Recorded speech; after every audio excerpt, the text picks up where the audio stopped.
Bismillahirrahmanirrahim. Assalamualaikum warahmatullahi wabarakatuh. Innal hamdalillah nahmaduhu wa nasta'inuhu wa nastaghfiruh wa na'udzu billahi min shururi anfusina wa min sayyiati a'malina. May yahdihillahu fala mudilla lahu wa may yudlil fala hadiya lahu. Asyhadu an la ilaha illallah wahdahu la syarika lahu wa asyhadu anna Muhammadan abduhu wa rasuluh sallallahu alaihi wa ala alihi wa man sara ala nahjihi wa tamassaka bi sunnati ila yaumiddin wa salaman tasliman katsira. Ya ayyuhalladzina amanu taqullaha haqqa tuqatih wa la tamutunna illa wa antum muslimun. Ya ayyuhan nasu taqu rabbakumul ladzi khalaqakum min nafsin wahidah wa khalaqa minha zawjaha وبث منهما رجالا كثيرا ونساء واتقوا الله الذي تساءلون به والأرحام إن الله كان عليكم رقيبا. يا أيها الذين آمنوا اتقوا الله وقولوا قولا سديدا يصلح لكم أعمالكم ويغفر لكم ذنوبكم ومن يطع الله ورسوله فقد فاز فوزا عظيما. أما بعد فإن أصدق الحديث كتاب الله وخير الهدي هدي محمد صلى الله عليه وسلم وشر الأمور محدثاتها وكل محدثة بدعة وكل بدعة ضلالة وكل ضلالة في النار. Alhamdulillah, segala puji hanya milik Allah Subhanahu wa taala semata.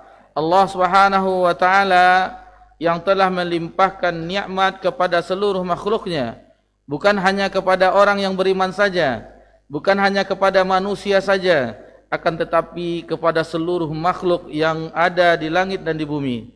Itu semuanya tergantung kepada Allah Subhanahu wa taala. Allah lah yang telah menurunkan nikmat untuk kelangsungan kehidupan seluruh makhluk di muka bumi ini. Allah Subhanahu wa taala mengkhususkan bagi orang yang beriman, yaitu dengan kecintaan. Karena dunia ini Allah berikan kepada orang yang baik itu dicintai dan dibenci oleh Allah. Allah berikan, Allah bentangkan kepada orang yang tidak beriman kepada Allah, orang yang tidak sujud kepada Allah, orang yang tidak mengenal Allah. Allah berikan, bentangkan dunia. Akan tetapi keimanan hanya Allah berikan kepada orang yang dicintainya. Dan di antara bukti keimanan seseorang adalah senantiasa menegakkan agama Allah Subhanahu wa taala, senantiasa berusaha untuk beribadah kepada Allah Subhanahu wa taala, senantiasa selalu memperbaiki diri, memperbaiki keluarga dan orang lain, dimulai dari diri dahulu. Dan ini merupakan nikmat yang tiada terhingga. Dan adapun kita dikumpulkan di masjid yang mulia ini, tempat yang salah satu tempat yang Allah sukai, yaitu masjid. Di mana di masjid kita beribadah kepada Allah, kita berzikir kepada Allah, kita berdoa kepada Allah, kita mohon ampun kepada Allah, kita menghinakan diri kita kepada Allah. Itulah salah satu tempat di permukaan bumi yang baik, yang dicintai Allah adalah masjid. Dan kita berkumpul sejenak untuk memperbaiki diri kita, untuk mempelajari agama Allah Subhanahu wa taala, untuk mengharapkan kasih sayang Allah Subhanahu wa taala, untuk mengharapkan ampunan Allah Subhanahu wa taala. Kita perlu lurus niat kita. Kita belajar menunggu waktu Isya sejenak. Meskipun ada godaan, kabarnya tadi ada sepak bola Ustaz. Lihat, memang enggak ada orang yang datang sedikit. Mungkin nonton bola nih, ada pertandingan. Tapi mudah-mudahan enggak itu alasannya, mungkin alasan lain kan, ada uzur. Nah, kecintaan kita kepada ilmu agama, mudah-mudahan itu pertanda dari keimanan kita kepada Allah Subhanahu wa taala. Di nikmat Allah Subhanahu wa taala itu senantiasa tercurahkan kepada seluruh makhluknya dan tidak pernah terhenti walaupun hanya sekejap mata. Salawat beriringkan salam kepada Nabi kita tercinta, yakni Nabi Muhammad sallallahu alaihi wasallam, dan berbahagialah bagi orang-orang yang senantiasa berusaha untuk mengikuti apa yang telah ditempuh oleh Nabi sallallahu alaihi wasallam di permukaan bumi, yaitu mencari redha Allah Subhanahu wa taala.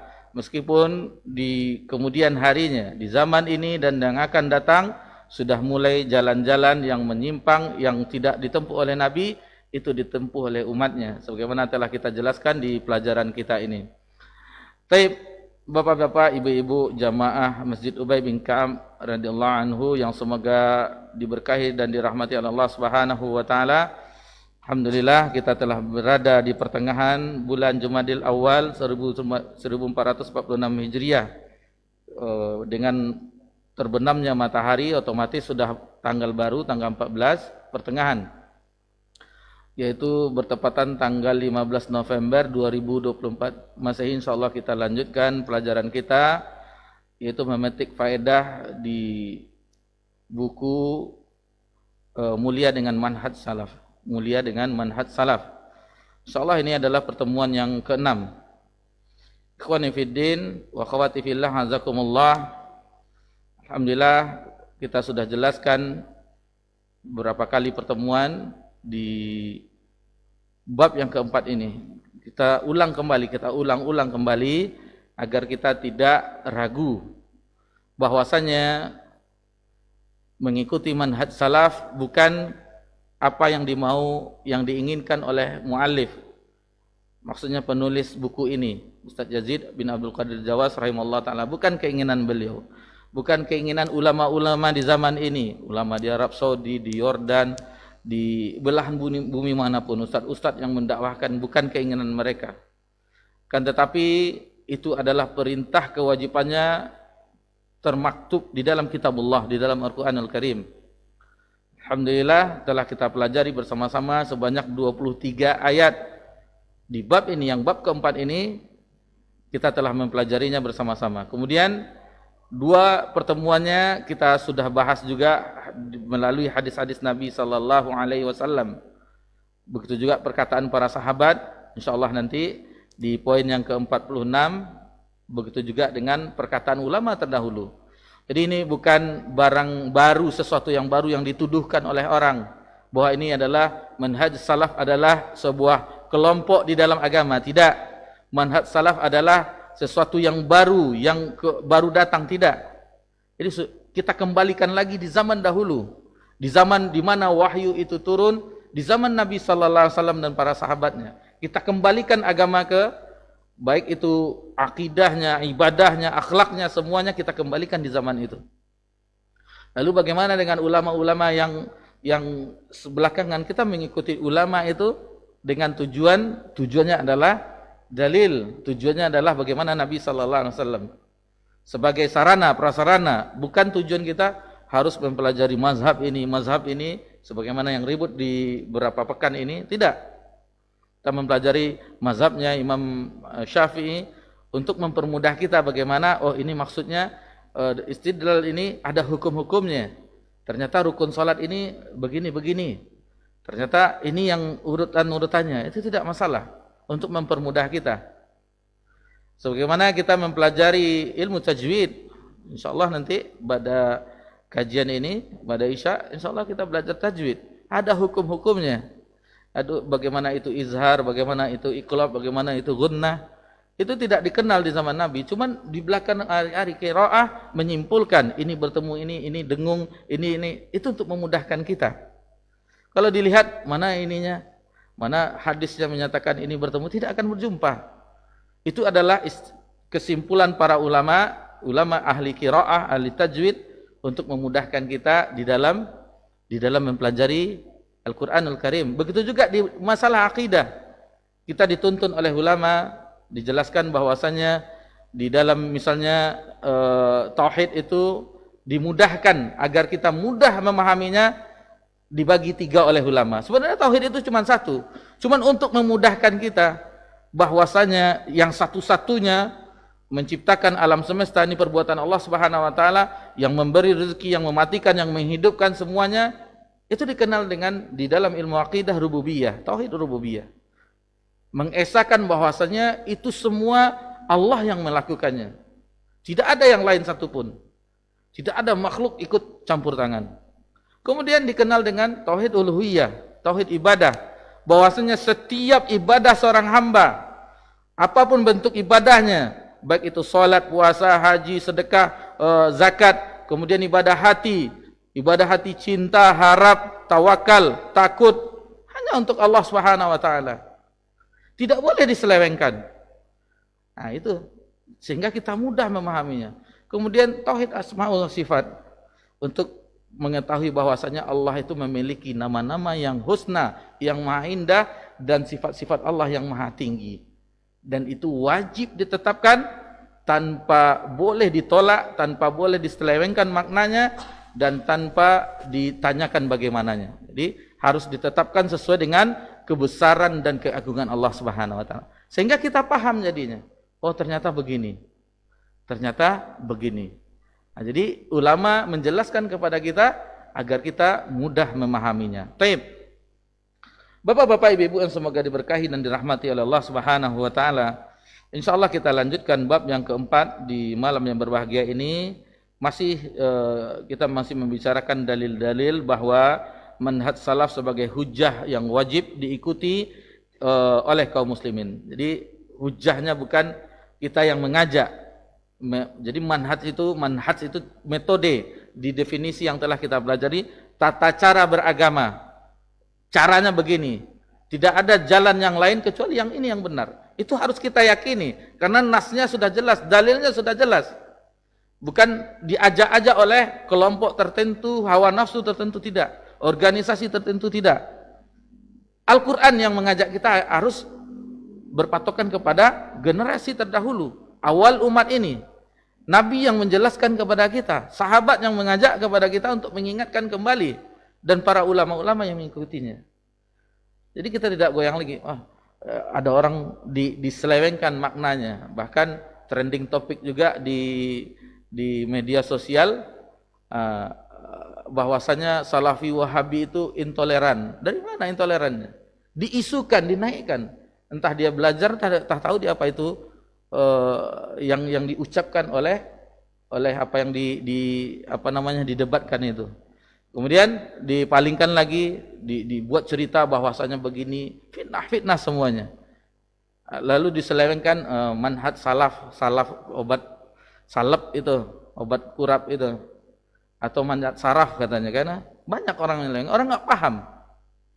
Dan apapun yang terjadi, orang yang berpegang teguh dengan agama Allah Subhanahu wa taala, yang berpegang dengan Al-Qur'an dan Sunnah ala fahmi salaf, itu tidak gentar apapun. Siapapun yang menang untuk mengatur urusan kaum muslimin, urusan orang banyak baik itu di provinsi maupun di kota, itu tidak akan gentar orang-orang yang mendakwahkan ini. Karena yang kita dakwahkan jelas Islam yang murni. Bagaimana mereka menutup cahaya matahari? Apa yang akan dibentangkan untuk menutup cahaya matahari? Mungkin anggaplah keluar perda atau peraturan, tidak boleh sedikit pun ditutup masjid. Ini anggap seperti itu. Apakah bumi Allah ini bukan Riau atau Pekanbaru saja? Luas bumi Allah. Allah akan hidupkan di belahan buminya yang lain. Nah, jadi kita jangan penakut. Yang menakut-nakut itu syaitan, iblis yang menakut-nakuti. Tidak ada. Jadi agama yang hak itu akan tetap ada. Insya Allah akan kita bahas. Ada dalil-dalil yang menjelaskannya nanti insya Allah. Akan tetap ada sampai akhir zaman. Sampai Allah hancurkan langit dan bumi ini, akan tetap ada orang berpegang teguh terhadap yang hak tersebut. Baik, kita sekarang melanjutkan poin yang ke-32 di halaman 115.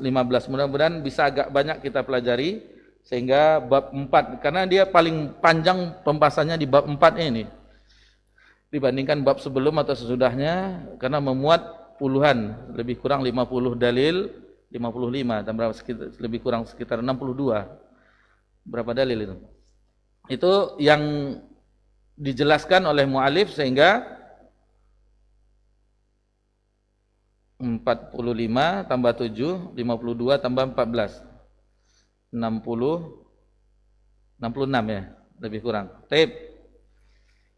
Kita sekarang di halaman 115 bagi yang ada bukunya, di poin yang ke-32. Rasulullah sallallahu alaihi wasallam bersabda, "Yahmilu hadzal ilma min kulli khalafin uduluh." Ilmu ini akan dibawa oleh para ulama yang adil dari tiap-tiap generasi. Yanfuna anhu tahrifal ghalin. Mereka akan memberantas penyimpangan atau perubahan yang dilakukan oleh orang-orang yang ghulu, orang-orang yang melampaui batas. Wantihalal mubtilin. Kemudian menolak kebohongan para pelaku kebatilan, para pendusta. Wa ta'wilal jahilin, dan takwil orang-orang yang jahil, orang-orang yang bodoh. Ini diriwayatkan oleh Uqail dalam Ad-Du'aful Kabir, Ibnu Hatim dalam Jarh wa Ta'dil dan lainnya. Dilihat footnote-nya yang derajatnya hasan li ghair.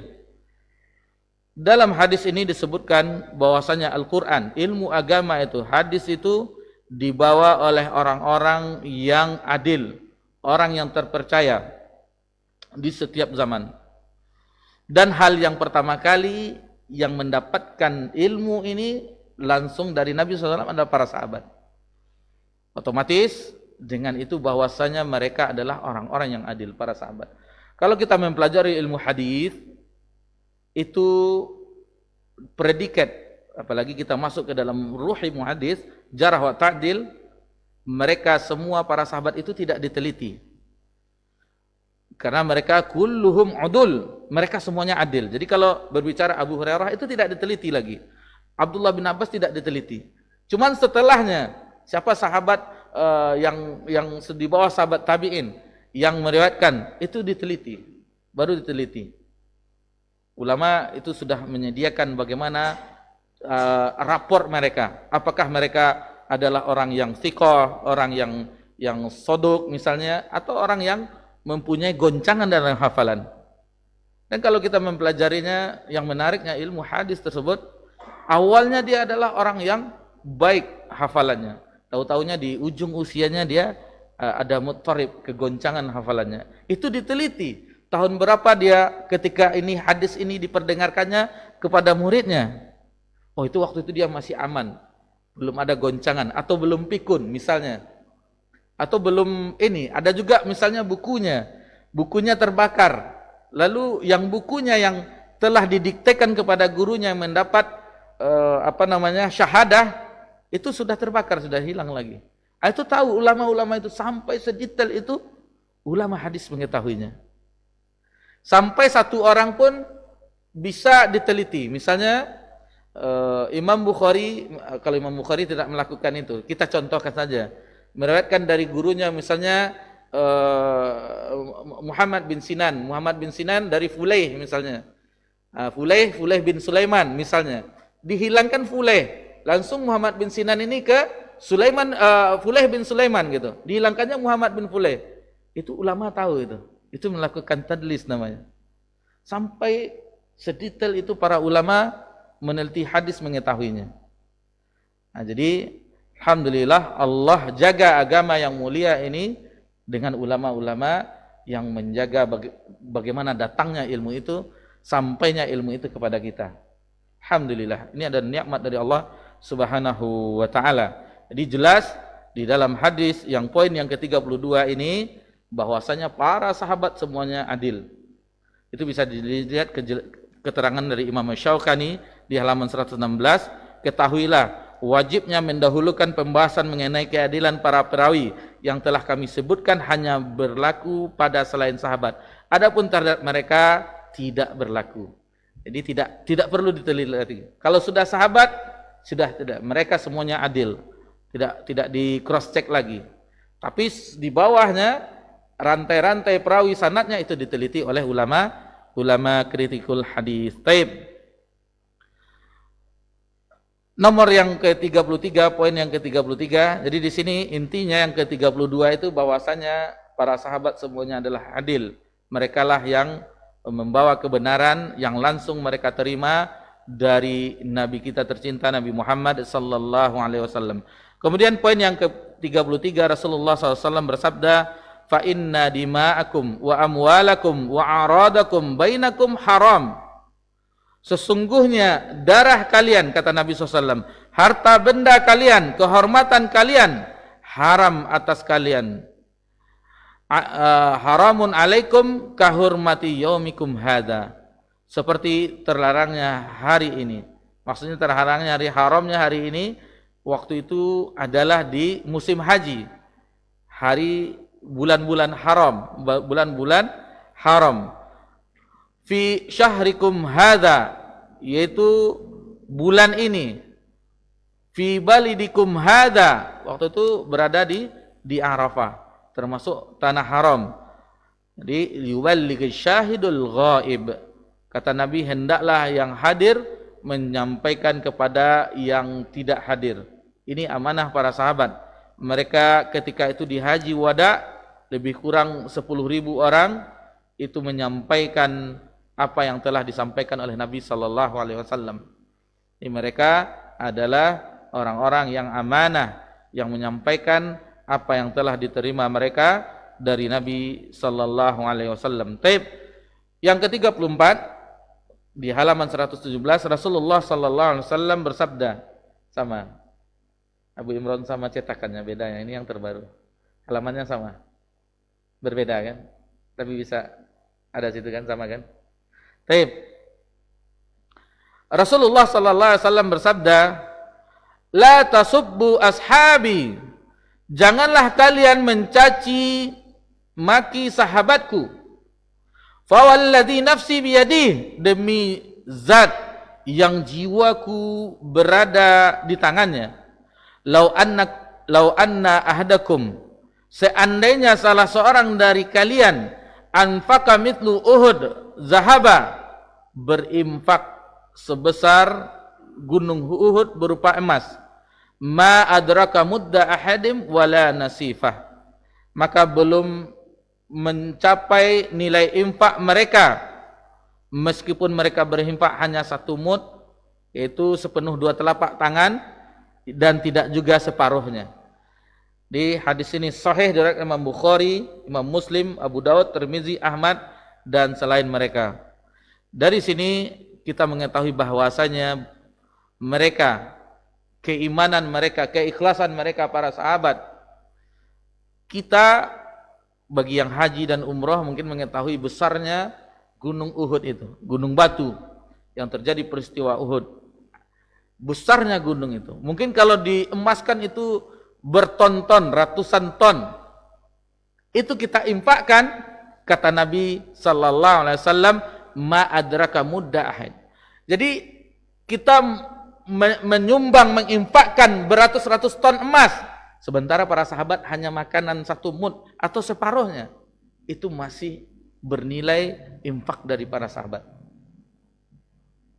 Ini kejadiannya ketika terjadi peristiwa Fathu Mekah dan perjanjian Hudaybiyah, di mana Khalid bin Walid ketika itu baru masuk Islam, mencela sahabat.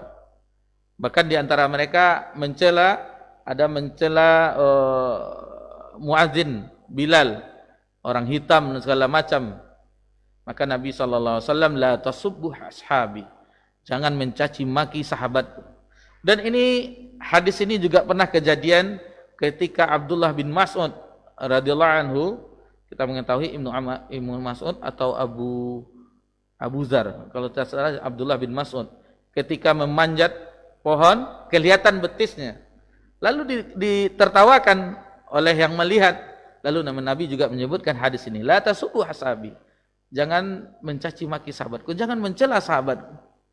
Lalu Nabi menyebutkan hadisnya, fa wallazi nafsi biyadi, demi zat yang jiwaku berada di tangannya, lau anna ahadakum anfaqa mithla Uhudin zahaba, seandainya kata Nabi kalian berinfak 1 gunung Uhud itu emas, ma adraka mudda ahadihim wala nasifah, itu tidak menyamai 1 mud yang mereka infakkan. Itu mereka infakkan bukan emas tapi makanan, nilainya saja berbeda, emas dengan makanan. Berton-ton beratnya emas yang kita infakkan, mereka hanya 1 mud, 2 telapak tangan atau setengahnya. Itu masih bernilai infak daripada sahabat. Bayangkan. Nah, jadi dari situ kita dari situ kita memahami bahwasanya mereka keimanannya benar-benar tulus kepada Allah, ikhlas benar-benar kepada Allah Subhanahu wa taala. Ada ungkapan ulama yang teringat kepada kita bahwasanya Sebenarnya apa yang membedakan kita dengan para sahabat? Mereka sholat, kita juga sholat. Mereka berpuasa di bulan Ramadan, kita juga berpuasa. Di musim haji, mereka haji, kita berhaji. Malahan kita lebih mudah lagi dibandingkan pada mereka. Apa yang yang membedakan? Al-Quran yang mereka baca sama yang mereka hafal, kita sebagian juga ada yang hafal. Apa yang membedakan? Kata ulama, keimanan itu yang membedakan kita. Keimanan para sahabat yang membedakan kita dengan mereka. Itu tidak sebanding. Bandingannya, coba kita renungkan sejenak hadis ini. 1 ton, 1 gunung emas kita infak, mereka hanya 1 mud. Lebih diterima oleh Allah, lebih diakui oleh Allah yang mereka infakkan berupa 1 mud atau setengahnya. Keikhlasan mereka. Keikhlasan dan keimanan mereka yang benar-benar murni, bersih karena Allah Subhanahu wa taala. Kalau kita tidak kan ragu-ragu, kita penakut. Kalau kita nyumbang habis nanti harta kita. Jangan kita tanyakan orang lain, kita tarik saja diri kita. Infak kita 100.000. Pitiwa 150 hanya. 50 lah tinggal 5.000 aja lah.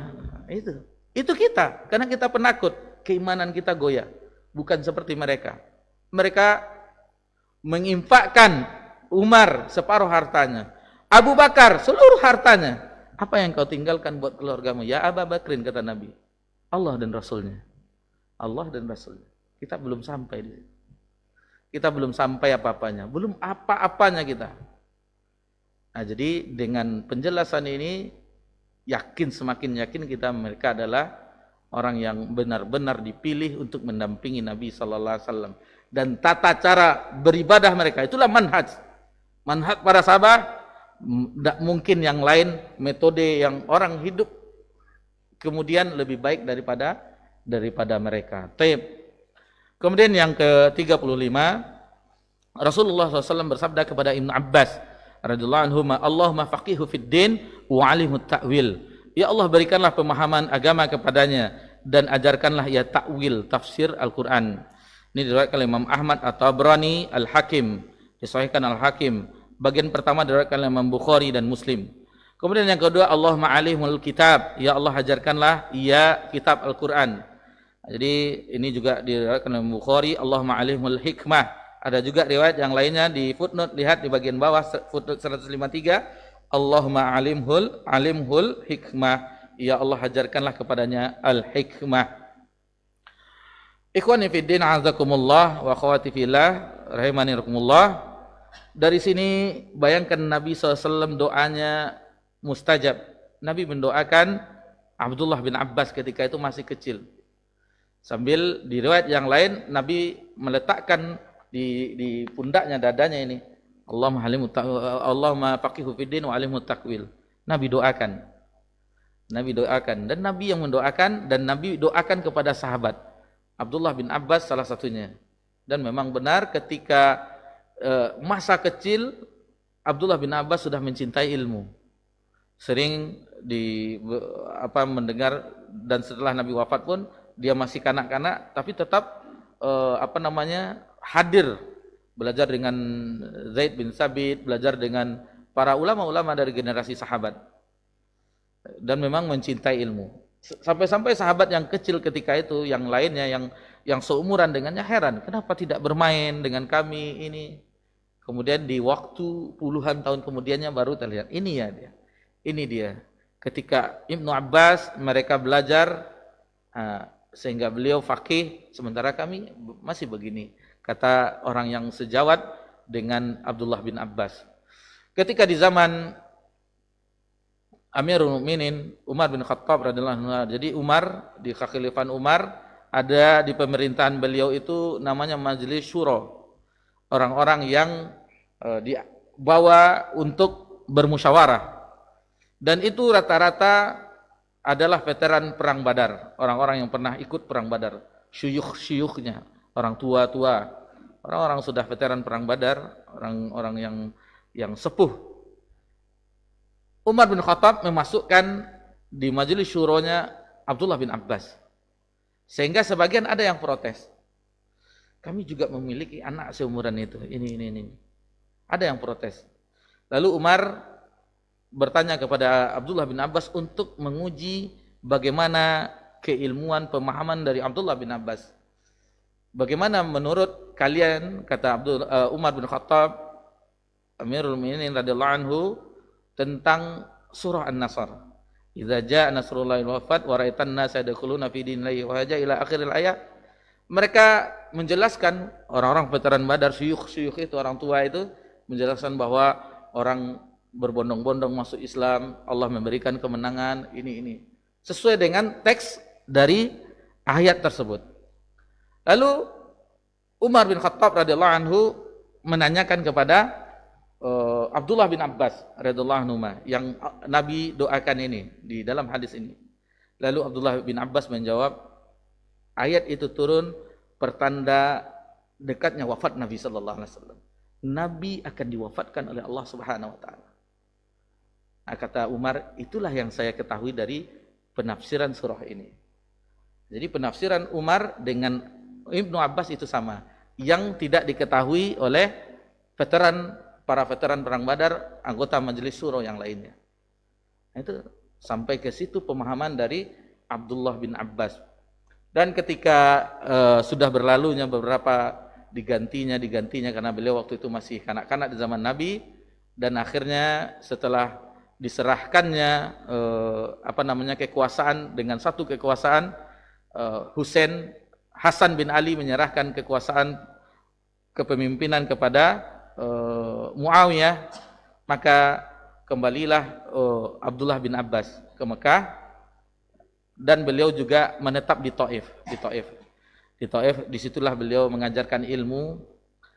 Di musim haji beliau ke Mekah untuk mengajarkan orang-orang yang berhaji, yang bertanya tentang agama Allah Subhanahu wa taala. Dan beliau tidak hanya memahami tafsir saja, seluruh disiplin ilmu. Kalau orang datang ke majelis beliau, ke rumah beliau, misalnya mempelajari fikih, beliau ada yang bertanya, beliau jelaskan, lalu beliau tambahkan. Setelah itu seolah-olah yang beliau ketahui tentang masalah fikih. Begitu pahamnya beliau terhadap fikih. Kemudian ada yang bertanya tentang sastra Arab. Ini bagaimana tentang Arab, tentang bahasa Arab. Lalu beliau menjelaskan begini. Lalu beliau tambahkan ziyadah. Seolah-olah beliau hanya mengetahui itu. Demikian seterusnya, menanyakan tentang sirah, menanyakan tentang hadis, apalagi tentang ayat yang betul-betul kita ketahui bahwa penafsiran beliau Abdullah bin Abbas, ulama tafsir dari generasi sahabat. Jadi sudah jelas mereka para sahabat adalah orang yang paling memahami agama ini, orang yang lebih mengetahui, memahami agama Allah Subhanahu wa taala. Merekalah setelah Nabi sallallahu alaihi wasallam meneruskan risalah nubuwah, syariat yang mulia dari Allah Subhanahu wa taala, dan merekalah orang yang paling bertakwa setelah Nabi sallallahu alaihi wasallam di umat akhir zaman ini. Baik. Kemudian poin yang ke-36 diriwayatkan dari Hudzaifah bin Al-Yaman radhiyallahu anhu, ia berkata, di sini anhuma ya. Apakah Yaman bapaknya beriman? Wallahu ta'ala alam. Tapi di sini entah salah ketik atau bapaknya seandainya bapaknya muslim beriman, maka memang benar radhiyallahu anhuma.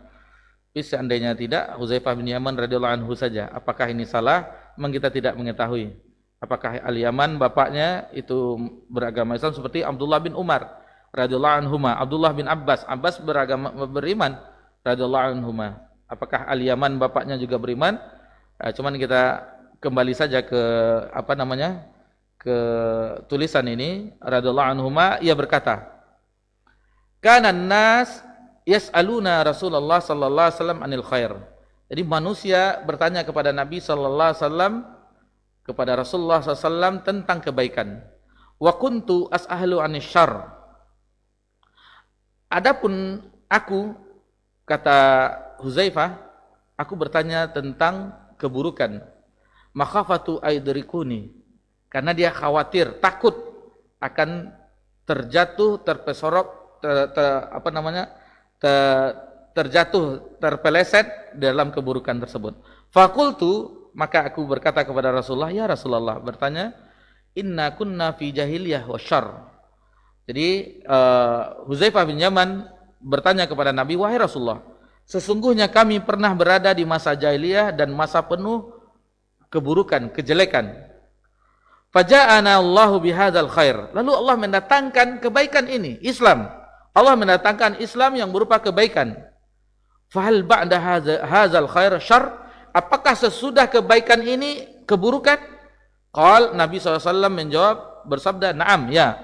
Fakultu hal ba'da dzalika syarr min khair? Apakah sesudah keburukan itu ada kebaikan? Na'am, wa fi dakhan. Qultu ma dakhanu.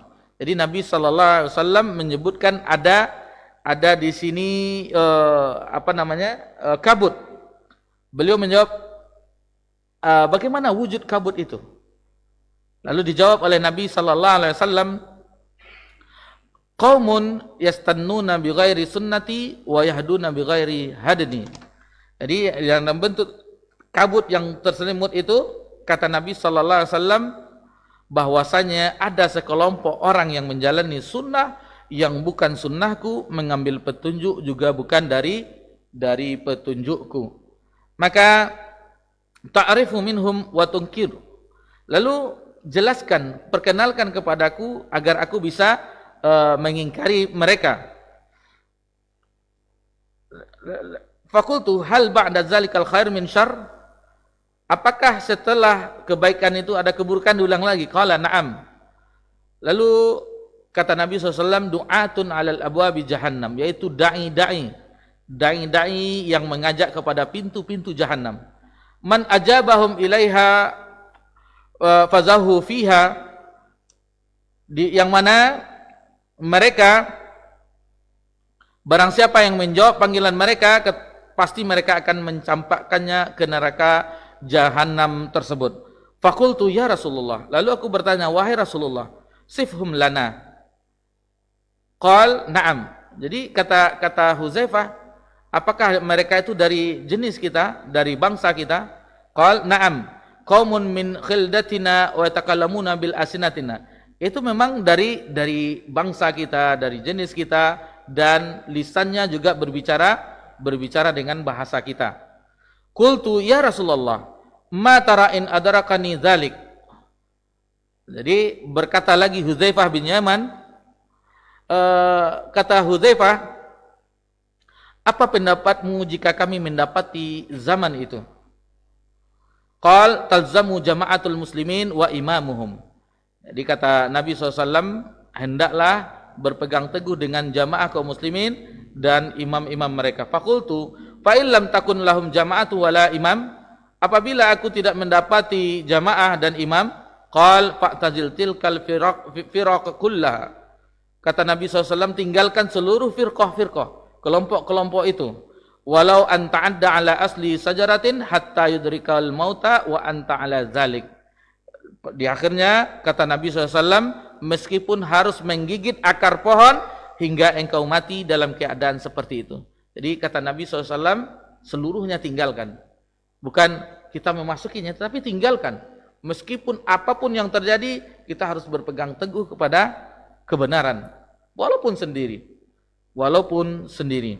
Jadi hadis ini menunjukkan kepada kita prinsip-prinsip dijelaskan oleh muallif, bahwa perkara yang paling penting dari prinsip itu ialah menjauhi sumber-sumber fitnah yang berpengaruh terhadap kehidupan dan agama seorang muslim. Jauhi semuanya fitnah.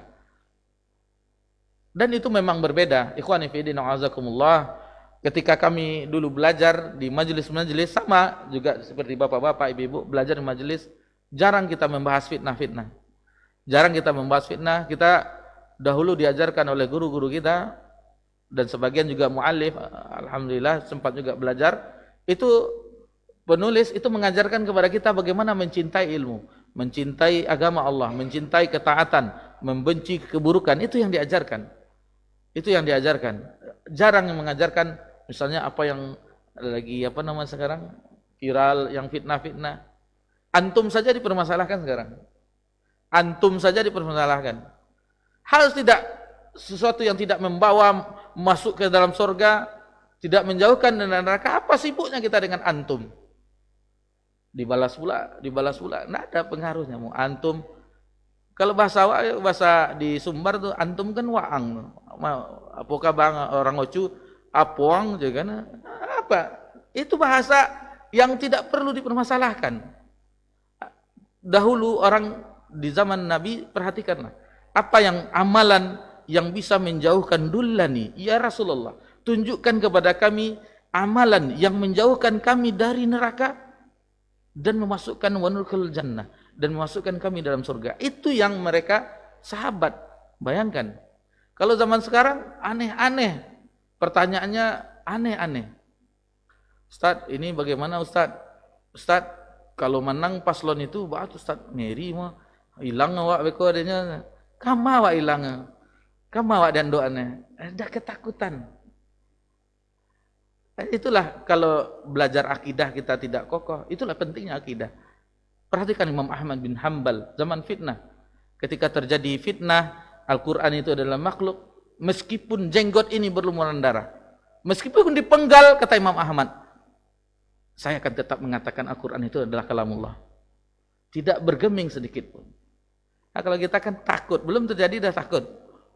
Nah, itulah karena kita sedikit belajar akidah dan ilmu yang ada kita tidak menghujam ke dalam hati kita. Belum menghujam. Kalaulah seandainya ilmu itu menghujam dalam hati kita, maka tirai ilmu akhirat, alam akhirat itu akan tersibak. Pikiran kita akhirat. Bagaimana surga yang paling tinggi? Bagaimana agar terjauh dari neraka yang api? Itu yang dikhawatirkan para sahabat radhiyallahu anhum ketika mereka belajar dengan Nabi sallallahu alaihi wasallam. Pikiran mereka akhirat. Dunia ini bukan tempat kita. Berbeda, kita pribadi masih bagaimana supaya 1M bisa 2M, 3M. Itu masih kita. Bagaimana harta bisa bertambah, tetapi bertambah dengan alhaakumut takatsur. Bukan semakin banyaknya harta, semakin berkah, semakin kuat pula infaknya, bukan seperti itu kita. Itulah kita. Bukan pada sahabat, semakin banyak mereka hartanya, semakin banyak berinfak. Kita mengetahui di antara sahabat yang banyak hartanya, orang-orang kaya seperti Utsman bin Affan, sampai sekarang masih ada hartanya diurus, wakafnya Utsman bin Affan sampai zaman sekarang, ada hotelnya juga, ada kebun kurmanya Utsman bin Affan sampai sekarang. Dan juga sahabat Abdurrahman bin Auf itu terkenal dengan kekayaannya. Abdurrahman bin Auf, apakah beliau menghinakan diri ketika baru baru hijrah, berharap kepada orang-orang Ansar? Tidak. Dia bertanya, dullani, tunjukkan kemanaku aina suq, mana pasar? Jadi dia berusaha sebagai orang pebisnis, tidak menampung-nampung, mengharap belas kasihan, tidak. Dan ketika beliau meriwayatkan hadis yang mana ketika itu beliau sedang memakan roti, langsung menangis. Apa yang teringat oleh Abdurrahman bin Auf? Yang teringat oleh Abdurrahman bin Auf para sahabat yang wafat ketika perang Uhud. Azan. Masya Allah. Kita azan dulu. Mohon maaf karena tidak tahu, tidak terdengar pula azan. Fadhal. Masya Allah.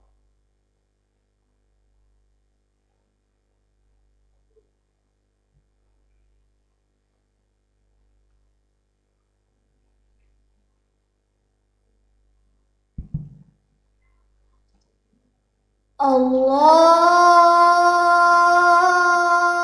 Akbar,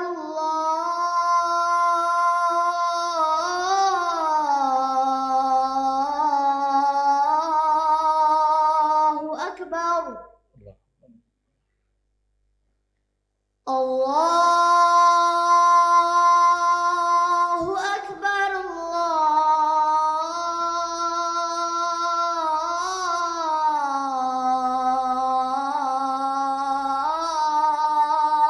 Allahu Akbar.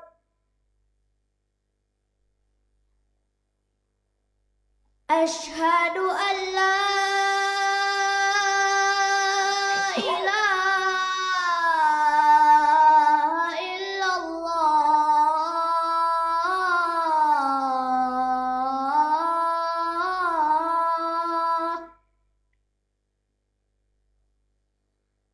أشهد أن لا إله إلا الله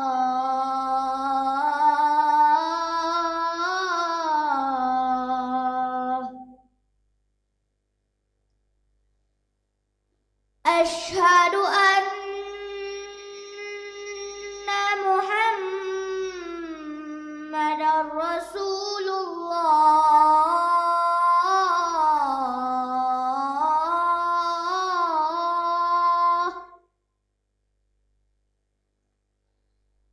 أشهد أن محمدا رسول الله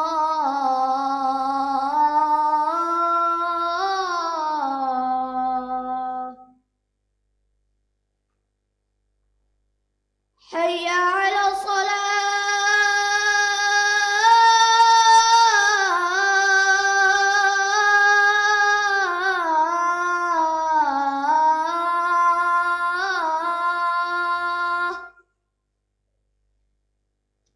حي على الصلاة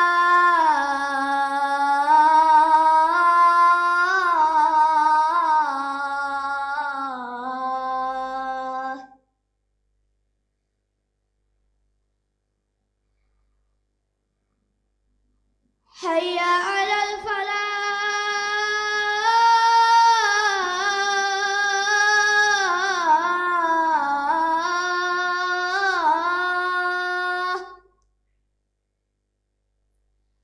حي على الفلاح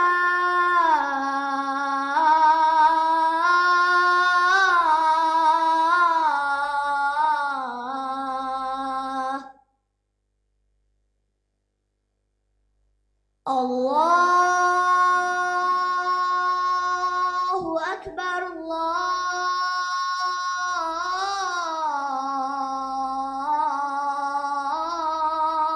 الله أكبر لا إله إلا الله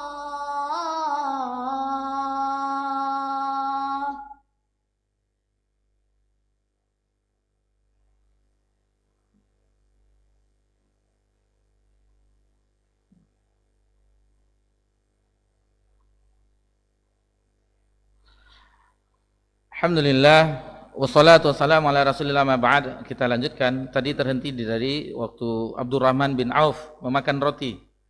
Jadi ini diriwayatkan Imam Bukhari juga meriwayatkan di dalam, mungkin bisa dilihat di Kitabul Janaiz tentang jenazah. Di mana ketika beliau memakan roti teringat kepada sahabat-sahabat dahulu yang beliau sahid itu belum merasakan kenikmatan dunia. Mereka, di antara mereka 70 orang syuhada itu tidak merasakan, ketika mereka Islam tidak merasakan kenikmatan dunia sedikit pun. Karena ketika mereka Islam, mereka hijrah, meninggalkan harta mereka. Setelah di Madinah, di tahun kedua mereka perang Uhud, di tahun kedua perang Badar, tahun ketiga perang Uhud, kemudian perang Khandaq, Al-Ahzab, seterusnya. Sampai terjadi Fatu Makkah. Dan ketika peristiwa perang Uhud ada 70 lebih sahabat yang wafat. Di antaranya imamnya syuhada, singanya Allah itu Hamzah bin Abdul Muthalib, kemudian Mus'ab bin Umar dan beberapa sahabat yang lainnya. Nah, di sini kata Abdurrahman bin Auf, ketika mereka dimakamkan, kain kafan mereka itu tidak menutupi seluruh tubuh mereka. Ketika ditutup kepalanya, kelihatan kakinya. Begitu juga ditarik, kelihatan kepalanya. Akhirnya Nabi memerintahkan ditutup kepalanya, adapun kakinya ditutup dengan izkir, rumput-rumputan. Dan mereka wafat sebagai syuhada, tidak pernah mencicipi kekayaan setelah Islam mereka. Abdurrahman bin Auf teringat akan itu, dia menangis, lalu dia meninggalkan rotinya, tidak jadi makan. Jadi ada para sahabat radhiyallahu anhum tidak menikmati kekayaan dunia ketika beliau sampai wafat. Ketika memeluk agama Islam sampai beliau jadi syahid, di antara mereka tidak mencicipi kenikmatan kehidupan dunia. Nah, itu yang teringat oleh Abdurrahman bin Auf sehingga beliau menangis, bagaimana nasib mereka telah mendahului kita dengan kebaikan, Mereka telah mendahului, tidak mencicipi kekayaan dunia, tidak menikmati kekayaan dunia sebagai syahid di perang Uhud. Lalu kita sudah dibentangkan harta dunia. Karena ketika itu setelah itu mereka menang. Setelah Nabi wafat diteruskan ke Khalifah Abu Bakar, Umar, bahkan menaklukkan Romawi dan Persia. Itu banyak ghanimahnya. Sehingga di antara sahabat itu ada yang banyak yang kaya setelah itu. Meskipun mereka ada yang memilih hidup sederhana, tetapi terkadang tetap seperti Abdurrahman bin Auf kita ketahui telah berusaha untuk miskin tetapi tetap kaya juga. Yang kita tahu kisah hidupnya, membeli kurma-kurma busuk yang agar hartanya habis, diambilnya semuanya. Akhirnya ada sebuah anggota kerajaan yang sakit di Yaman yang obatnya adalah kurma busuk itu. Akhirnya kaya lagi. Nah, begitulah berkahnya hartanya. Padahal ingin miskin tetapi Allah kehendaki kaya. Jadi ini pelajaran bagi kita bagaimana mereka para sahabat generasi terbaik umat ini. Jadi kita jangan ragu lagi menisbahkan diri ke manhaj salaf. Para sahabat kita nisbahkan para sahabat tabi'in dan tabi'in. Itulah mereka yang direkomendasi dalam Al-Qur'an dan direkomendasi oleh Nabi SAW. Bukan ulama, bukan penulis yang merekomendasi, bukan Ustaz Yazid rahimahullah bukan ustaz-ustaz kita yang merekomendasi, tapi Allah dan Rasulnya dan ulama-ulama setelah mereka. Baik. Kemudian yang poin yang ke-37 diriwayatkan dari Irbad bin Syariyah. Ia berkata, dan ini dengan lafaz yang berbeda. Hadis Irbad itu pernah kita singgung di halaman 97, bisa dilihat. Itu sama, cuman dengan redaksi yang berbeda. Dengan redaksi yang berbeda. Itu sama maknanya, sama, tetapi dengan redaksi yang berbeda. Rasulullah SAW menasihati kami dengan nasihat yang membuat mata menangis dan hati yang menjadi takut. Maka kami berkata, wahai Rasulullah, sungguh ini adalah nasihat perpisahan. Maka apa yang kau wasiatkan kepada kami? Beliau menjawab, ini di sini perbedaannya. Qad taraktum 'alal bayda. Sungguh aku telah tinggalkan kalian di atas agama yang putih bersih. Ini dia. Seperti ini, putih bersih. Seperti inilah agama yang ditinggalkan oleh Rasulullah. Putih bersih. Tidak ada kesyirikan, tidak ada bid'ah, tidak ada kemunafikan, semuanya putih bersih. Putih bersih. Lalu kata Nabi, lailuha kanahariha. Malamnya seperti siangnya. La yazigu anha ba'di illa halik. Tidak ada yang menyimpang darinya sepeninggalku kecuali akan binasa. Wa may ya'shi minkum fasaral ikhtilafan katsira. Ini sama dengan yang di halaman 97 itu. Di poin yang keberapa? 25 itu kalau tidak salah. Siapa yang hidup di antara kalian maka ia akan mendapat perselisihan yang banyak. Nah, ini kita berselisih. Kelompok ini dengan kelompok ini, firqah ini dengan firqah ini, organisasi ini, partai ini dengan partai ini. Yang ini Ka'bah, yang ini bintang, berselisih juga. Tetapi jika ingin maju, bersatu itu. Kalau ingin memajukan paslon bisa bersatu. Fa'alaikum bima araftum min sunnati wa sunnati khulafar rasyidin al-mahdiyyin. Jadi maka hendaklah kalian berpegang dengan apa yang kalian ketahui dari sunnahku dan sunnah khulafar rasyidin yang mendapat petunjuk. Addu 'alaiha bin nawajis wa 'alaikum bit ta'ah. Jadi hendaklah kamu gigit dengan geraham. Wa 'alaikum bit ta'ah, dan hendaklah kalian tetap taat kepada pemerintah wa in abadan habasyiyah, meskipun yang memerintah kalian seorang budak dari Habasyah. Fa innamal mu'minu kal jamalil anifi haitsuma qidal qad. Sesungguhnya seorang mukmin itu laksana onta yang jinak, kemana saja diajak ia akan menuntut. Jadi jalan itu putih bersih yang ditinggalkan oleh Nabi sallallahu alaihi wasallam. Bayangkan malamnya saja ibarat siangnya. Saking terangnya, saking jelasnya agama ini ditinggalkan oleh Nabi SAW. Tidak ada satupun amalan sekecil apapun yang memasukkan orang ke dalam surga, melainkan Nabi sallallahu alaihi wasallam telah memberitahukannya, telah mengajarkannya. Begitu juga apapun amalan sekecil apapun yang akan memasukkan orang ke dalam neraka, itu telah Nabi ingatkan. Ini tidak boleh, ini tidak boleh. Nah, jadi itu bahwasanya bagaimana, dan Nabi di sini terhadap peristiwa itu, apa kejadian persisian yang banyak itu, sama di halaman 97 tadi, alaikum bisunnati wa sunnah khulafair rasyidin al-mahdi. Itu solusinya agar kita selamat. Kemudian poin yang 38 diriwayatkan dari Muawiyah radhiyallahu anhu, ia berkata, Rasulullah sallallahu alaihi wasallam bersabda, la tazalu ta'ifatun min ummati qa'imatan bi amrillah. Senantiasa akan ada suatu golongan dari umatku yang tetap tegak di atas perintah Allah. La yadurruhum man khazalahum aw khalafahum. Tidak membahayakan mereka yang melecehkan atau yang menentang, hatta ya'ti amrullah wa hum zahiruna 'alan nas. Mereka sampai datang keputusan Allah sedangkan mereka menang atas manusia. Jadi kita katakan tadi, apapun kejadiannya, apapun siapapun yang menang dalam paslon-paslon itu tidak akan membahayakan agama Allah Subhanahu wa taala. Akan tetap menang, akan tetap di atas. Tidak sama kita nanti, sama umat kaum-kaum yang lain. Tidak di generasi kita, generasi yang akan datang. Betapa banyak orang-orang yang menghafal Al-Qur'an sekarang di anak-anak kita di SDIT An-Najiyah. Betapa banyak, belum di sekolah yang lainnya. Betapa banyak.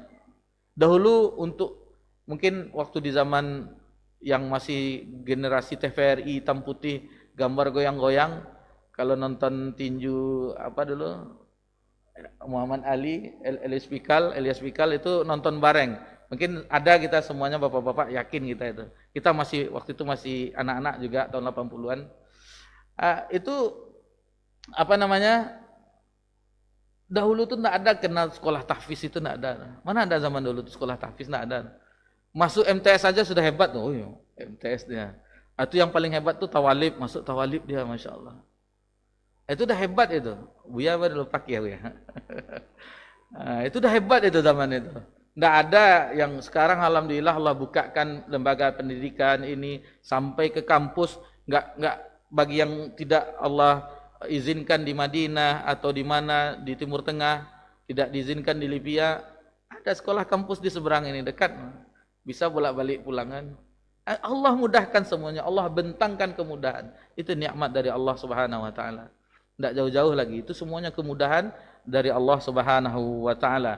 Dan kalau dahulu waktu ke Jawa dari Jakarta, dari stasiun Gambir ke Pasar Turi Surabaya, di gerbong tuh jarang nampak orang-orang yang nampak tampilannya, untuk tampilan lah dulu, atau pakai cadar, itu jarang dulu.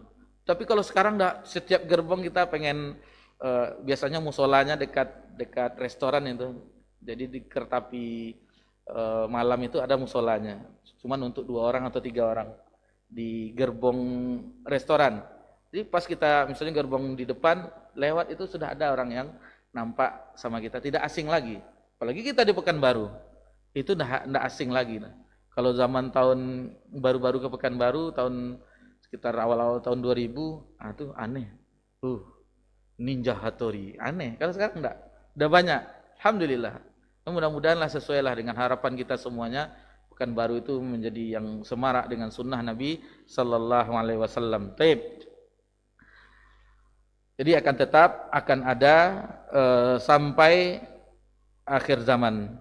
Jadi di sini ada di tinta hitam paling bawah, setiap pribadi dari golongan ini dalam dakwahnya, pijakannya ialah memperbaiki diri dan memperbaiki orang lain. Yang ke-39 diriwayatkan dari Abu Hurairah radhiyallahu anhu, ia berkata, Rasulullah sallallahu alaihi wasallam bersabda, "Badal Islamu ghariban wa sa'udu kama bada'a ghariba, fatuba lil ghuraba." Islam awalnya asing dan kelak akan kembali asing sebagaimana awalnya, maka beruntunglah bagi al-ghuraba, orang-orang yang asing itu. Hadis ini sahih dari Imam Muslim. Makna al-ghuraba, kata Abdullah bin Amr bin As, adalah ketika memanai al-ghuraba, unasun salihuna fi unasi su'in katsir may ya'sihim aktsaru mimman yuti'uhum. yaitu orang yang soleh yang berada di tengah banyaknya orang-orang jelek, orang yang mendurhakai mereka lebih banyak daripada yang mentaati mereka. Jadi keburukannya lebih banyak. Jadi kalau kita munculkan sekarang syariat Islam, misalnya ajaran Islam bahwasanya riba itu tidak ada, ini bahaya, ini paling dosanya diantaranya seperti berzina dengan ibu kandung sendiri. Itu kaget orang, masa iya? Sementara bunganya kalau di bank itu bunga namanya, bukan riba. Kan aneh. Apalagi yang dianggap aneh. Misalnya di zaman sekarang, kalau kita alhamdulillah dah tahu, alhamdulillah. Mungkin tetangga kita atau RW kita di bagian-bagian perumahan itu aneh dia melihat anak gadisnya di rumah. Di ibu na celiak si fulanah ko anak wak ko. Nak do yang niom bok malam minggu do. Kan aneh. Seharusnya memang di dalam rumah itu nanti dicarikan jodohnya. Kan aneh bagi yang tidak pacaran. Apalagi yang aneh zaman sekarang. Contoh untuk bapak ke semangat supaya nak ngantuk. Poligami kan. Poligami itu aneh tuh. Istri kedua itu dianggap pelakor. Pelakor. Itu ributnya bukan antara istri pertama, istri kedua dengan suami, tidak. Ributnya satu kampung ributnya tuh. Tengoklah tuh ustaz tuh bertambah bini cik lai. Kakak-kakak ustaz ikut juga tuh. Tapi enggak curhat ya. Astagfirullah. Kita lewatkan itu sekedar intermezzo saja Bapak-bapak. Rasulullah SAW juga bersabda mengenai al-ghuraba, jadi asing. Kalau kita munculkan agama itu akan asing sekarang. Alladzina yuslihuna inda fasadin nas, itu orang-orang yang senantiasa memperbaiki umat di tengah-tengah rusaknya manusia. Kemudian keterasingan itu tidaklah sendirian dalam keterasian, karena permisalan dalam memperbaiki orang lain ialah seperti permisalan keterasian para nabi alaihissalam sebagaimana disabdakan Rasulullah SAW. Jadi nabi itu waktu berdakwah, nabi-nabi sebelumnya juga seperti itu. Uridatin alaihil umam, telah ditampakkan kepadaku umat-umat terdahulu. Faraitun nabiyya wa ma'ahu ruhait, maka aku melihat ada seorang nabi bersama sekelompok orang. Wan nabiyya ma'ahu rajulu wa rajulan, seorang nabi bersama seorang dan dua orang. Wan nabiyya laisa ma'ahu ahad, dan seorang nabi yang tidak ada seorang pun bersamanya. Jadi ini bagi dai, orang yang mengajak ke jalan Allah Subhanahu wa taala, ini hiburan. Ini hiburan. Bahwasanya lihatlah nabi ini bukan dai tapi nabi, itu hanya ada sekelompok orang, itu hanya ada satu atau dua orang, dan bahkan wan nabi laisa mau ahad, tidak ada orang yang mendengar seruan nabi itu. Apakah nabi itu tidak berhasil? Berhasil, karena berhasilnya nabi itu telah mendakwahkan agama Allah, telah menjelaskan kepada umat kebenaran. Terserah apakah umat itu menerima atau tidak, itu tergantung pada ketentuan Allah Subhanahu wa taala. Begitu juga para dai. Para dai misalnya hadir dia di satu majelis, dai itu penuh sampai tidak muat masjid Ubay bin Ka'ab. Ada yang ustadz itu datang, yang hadir hanya satu atau dua orang. Ustadz itu tetap berhasil dalam dakwahnya. Karena apa yang disampaikannya? Yang disampaikannya firman Allah, hadis Nabi. Itulah bukti keberhasilan suatu dakwah.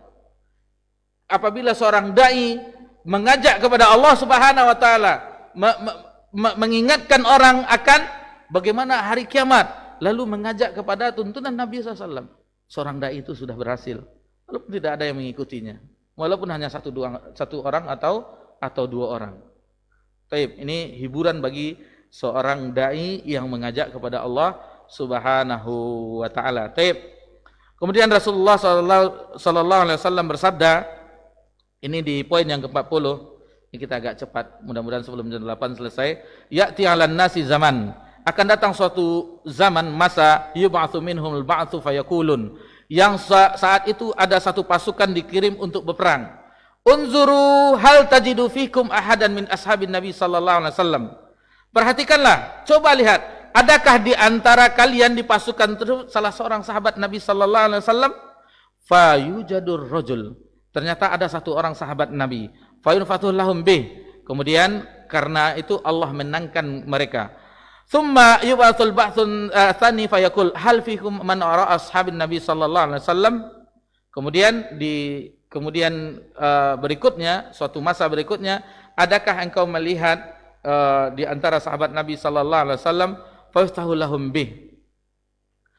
Dikatakan, adakah di antara kalian mereka melihat sahabat Makkah karena orang tersebut akan memenangkan mereka. Lalu dikirim pasukan yang ketiga. Tadi yang kedua tetap ada sahabat Nabi. Yang pasukan yang ketiga, summa yub'atsul ba'tsu tsalitsu fayuqal unzuru hal tarawna fihim man ra'a ashaban Nabi sallallahu alaihi wasallam. Adakah di antara mereka orang yang melihat sahabat Nabi? Tadi sahabat Nabi, ini yang melihat sahabat Nabi, berarti tabi'in. Summa yakunul ba'tsur rabi' fayaqul unzuru hal tarawna fihim ahadan ra'a man ra'a ahadan ra'a ashaban Nabi sallallahu alaihi wasallam fayujadur rajul fayuftahu lahum bih. Jadi setelahnya ada juga tabi'in yang ikut berperang, maka tetap dimenangkan.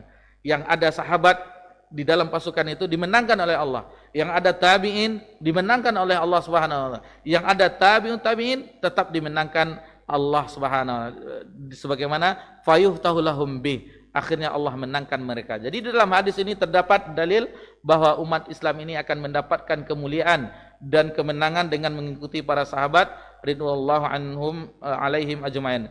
Jadi umat Islam dari hadis ini itu wajib mengikuti para sahabat, metode para sahabat di dalam berakidah, dalam beribadah, dalam berakhlak, dalam beragama ini.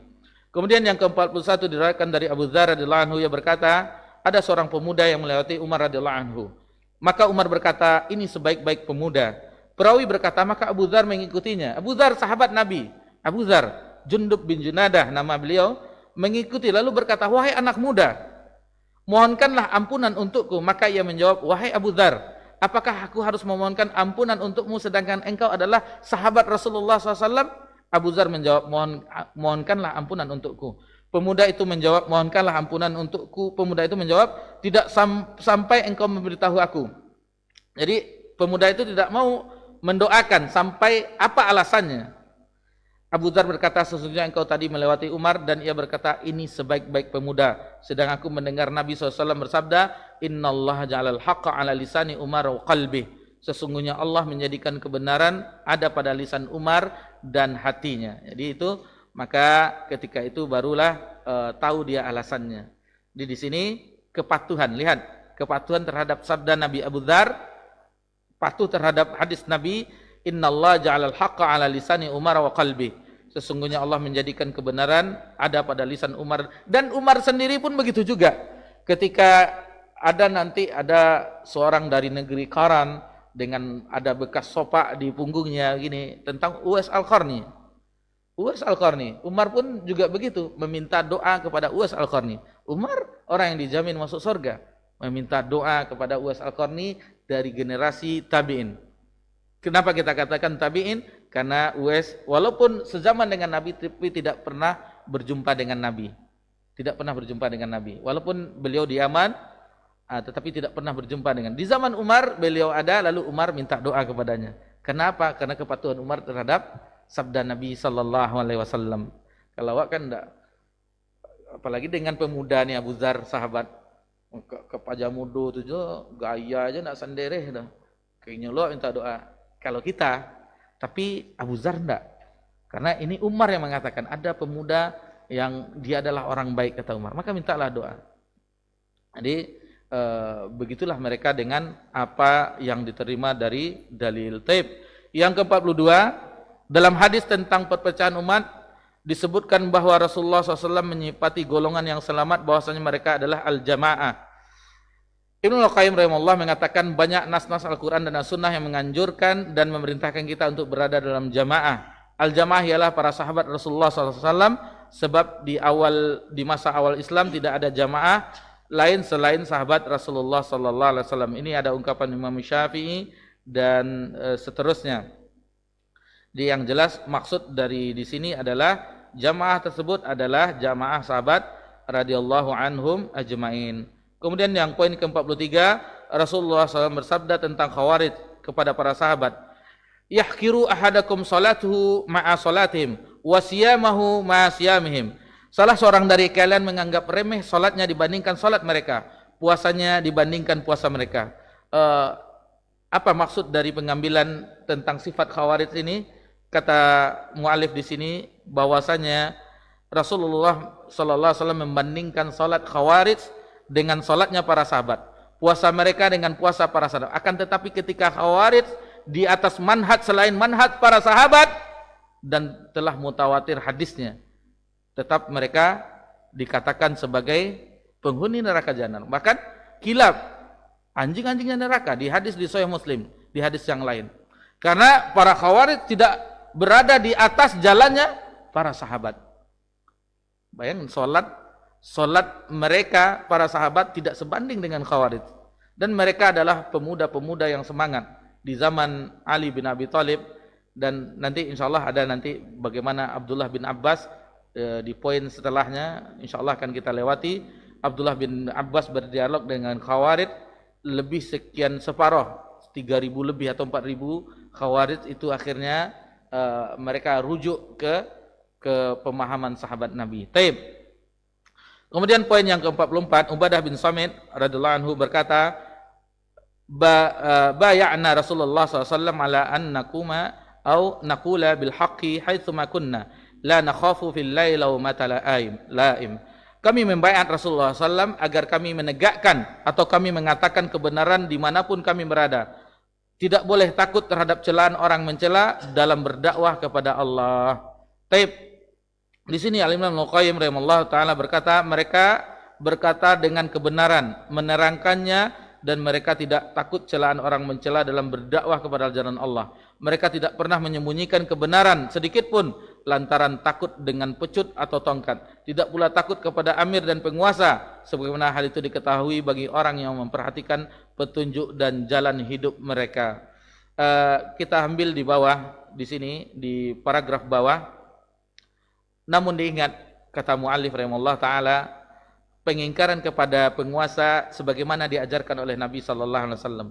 Bukan seperti yang sekarang ini menjelekkan penguasa di media-media, di tempat umum, di jalan-jalan dengan melakukan demonstrasi dan tidak.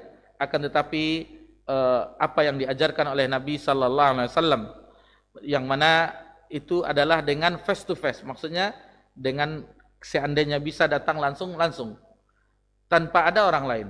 Tidak seperti yang terjadi di negeri kita, mengombarkan kebencian terhadap isu-isu politik. Tidak. Islam tidak seperti itu, mengingkari kemungkaran. Ingatlah sabda Nabi sallallahu alaihi wasallam, "Man akrama sultanallah tabaraka wa taala fid dunya, akramallahu yaumal qiyamah." Barang siapa yang memuliakan penguasa di dunia, maka Allah akan memuliakan dia pada hari kiamat. Wa man ahana sultana tabaraka wa taala fid dunya, ahanahu Allahu yaumal qiyamah. Dan barang siapa menghinakan penguasa di dunia, maka Allah akan menghinakan di hari kiamat. Ini ketika kita berusaha untuk menjelaskan bagaimana harus taat kepada pemimpin, penguasa kaum muslimin, maka orang-orang lain menganggapnya bahwasanya tengoklah kajian salafi itu menjilat pemerintah. Katanya ini bukan masalah menjilat pemerintah. Berapapun sampai sekarang makan siang gratis belum dapat lagi. Tapi begitulah ajaran Islam. Apapun yang dikatakan oleh pemimpin salah, kita tidak mengumbarnya di media sosial. Tetapi Islam mengajarkan bagaimana hubungan dengan amirnya, dengan pemimpinnya. Tetap mendoakan mereka, ingin kebaikan kepada mereka, dan kebaikan terhadap mereka itu sangat banyak. Kebaikan terhadap mereka itu sangat banyak. Lalu bagaimana cara menasihati penguasa dengan cara yang benar? Disebutkan oleh mu'alif di sini, man arada ayyan sahali li sultanin fala yubdihi alaniyatan walakinna ya'khudh bi yadihi fayakhlu bihi fa in qabila minhu fadzaka wa illa kana qad adda alladhi alaih. Barang siapa yang ingin menasihati penguasa, janganlah ia menampakkan dengan terang-terangan. Hendaklah ia pegang tangannya lalu menyendiri dengannya. Kalau penguasa itu mau mendengar nasihat itu, maka itu yang terbaik. Dan bila si penguasa itu tidak mau, enggan menerima, maka sungguh ia telah melaksanakan kewajiban menyampaikan amanah yang dibebankan kepadanya. Jadi begitu caranya di kaum muslimin. Lalu bagaimana kita tidak pernah berjumpa dengan presiden kita, entah kenal entah tidak, adapun ada pas pampres yang akan menghadang, itu kita doakan pemimpin kita. Itulah akidah Ahlussunnah. Itulah akidah Ahlussunnah. dan satu-satunya yang mengajak kepada taat kepada pemimpin dalam masalah yang ma'ruf. Kita katakan masalah yang ma'ruf, bukan masalah yang mungkar. Kalau yang mungkar kita tidak ikuti. Sedangkan masalah yang ma'ruf adalah akidah Ahlussunnah wal Jamaah. Akidah Ahlussunnah wal Jamaah. Tidak ada yang mereka yang mengajarkan, lihatlah dai-dai para ustadz kita dan bagaimana ulama-ulama di Timur Tengah, di Arab Saudi tidak menganjurkan memberontak kepada pemerintah. Walaupun keputusan kebijakan mereka tidak kita sukai misalnya, itu tetap taat terhadap mereka kecuali terhadap yang mungkar. Misalnya mengajak kita berdoa ke kuburan, nah, ini kesyirikan, tidak boleh diikuti. Kalau sekedar peraturan pemerintah ini kita ikuti saja. Kita sudah tunaikan hak kita, nanti adapun nanti di akhirat Allah yang akan mengadili. Begitulah cara akidah Ahlussunnah. Itu tidak akan didapat. Kalau bapak-bapak, ibu-ibu belajar di kitab-kitab firqah yang lain tidak akan didapati taat kepada pemimpin kecuali akidah Ahlussunnah, manhaj salaf. Itu tidak akan didapati di firqah-firqah yang lain. Itu makanya orang itu menuding, lihatlah orang itu ini tidak berdemo, tidak ini.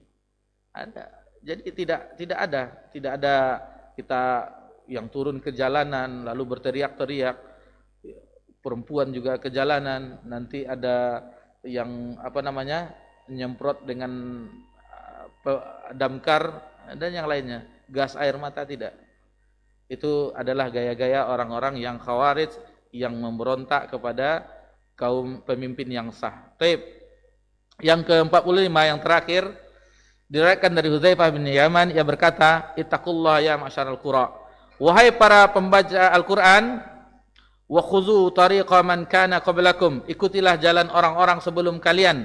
Fa wallahi la in istaqamtum laqad subiqtum sabqan ba'ida. Jika kalian istiqamah maka kalian telah jauh didahului orang-orang yang mendahului kalian. Wala in taraktumuhu yaminan wa shimalan laqad dalaltum dalalan ba'ida. Jika kalian meninggalkannya jalan ke kanan dan ke kiri maka kalian telah tersesat dalam kesesatan yang jauh. Al-Imam Al-Qayyim rahimahullah taala mengatakan merupakan perkara yang mustahil kata beliau apabila kebenaran berada pada selain jalan yang telah terdahulu dalam segala kebaikan secara mutlak. Al-Hafiz Ibnu Hajar Al-Asqalani rahimahullah taala berkata, yang menjadikan hadis Hudzaifah ini marfu', jadi dihukumi marfu' bersambung kepada Nabi sallallahu alaihi wasallam ialah isyarat. Apa isyaratnya? Yaitu keutamaan orang yang terdahulu dari kaum Muhajirin dan Ansar. Mereka adalah orang-orang yang berada istiqomah di jalan kebenaran. Sampai di antara mereka ada yang syahid. Dan setelah Nabi wafat, mereka tetap mendakwahkan Islam di zaman Abu Bakar, Umar, Khulafaur Rasyidin dan seterusnya, sehingga mereka pun syahid di negeri-negeri seperti penaklukan Iskandaria, penaklukan Romawi dan Persia. Di situ mereka jadi syahid. Itulah mereka yang awal-awal generasi Muhajirin dan Ansar tetap istiqomah di dalam keimanan mereka. Dan ini dalil, salah satu dalil, dan ini sudah 45 dalil kita pelajari di bab yang keempat ini, bahwasanya menunjukkan, bukan kata penulis, bukan kata ulama-ulama di Arab Saudi, di Yordan atau yang lain, atau dai-dai, ustadz-ustadz yang mengajak ke manhaj salaf, tidak, tetapi Allah di dalam kitabullah, Nabi di dalam hadis Nabi. Dan alhamdulillah kita selesaikan bagaimana hujjah, dalil-dalil bahwasanya manhaj salaf itu hujjah yang wajib diikuti oleh kaum muslimin. 23 di dalam Al-Quran telah kita selesaikan, 22 di dalam hadis Nabi SAW, dan alhamdulillah kita selesaikan juga. Tinggal 14 dari perkataan sahabat dan 7 dari perkataan ulama. InsyaAllah akan kita lanjutkan di pertemuan yang akan datang. Jadi poin 46 sampai seterusnya itu adalah bagaimana perkataan sahabat dan para ulama generasi dahulu agar kita mengikuti cara beragamanya sahabat Nabi sallallahu alaihi wasallam. Mohon maaf jika terdapat kesalahan, hanya kepada Allah Subhanahu wa taala kita memohon ampun. Maka kita akhiri dengan subhanakallahumma hamdika asyhadu an la ilaha illa anta astaghfiruka wa atubu ilaik. Wassalamu ala nabi Muhammad sallallahu alaihi wasallam wa ala alihi washabbihi ajmain walhamdulillahirabbil alamin. Wassalamualaikum warahmatullahi wabarakatuh.